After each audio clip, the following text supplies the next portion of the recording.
শক্তিশালী করবেন এবং 9 তারিখে ভোট হলো উন্নয়নের ভোট, 9 তারিখে ভোট হলো ফ্যামিলি কার্ড প্রদানের ভোট, 9 তারিখে ভোট হলো কৃষক কার্ডের ভোট, 9 তারিখে ভোট হলো আমাদের ইমাম মুয়াজ্জিম সাহেবদের সম্মানী ভাতা দেওয়ার ভোট এবং 9 তারিখে ভোটের মাধ্যমে আমরা বগুড়া সিটি কর্পোরেশন পেতে চাই। 9 তারিখে ভোটের মাধ্যমে আমরা বগুড়া বিশ্ববিদ্যালয় পেতে চাই।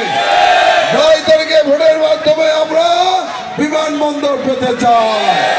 9 তারিখে ভোটের মাধ্যমে আমরা বগুড়াকে একটি আধুনিক মডেল জেলা বানাতে চাই। কি বলেন? আমাদের মাননীয় প্রধানমন্ত্রীকে খুশি করতে হবে। মাননীয় প্রধানমন্ত্রী খুশি হবেন কিসে?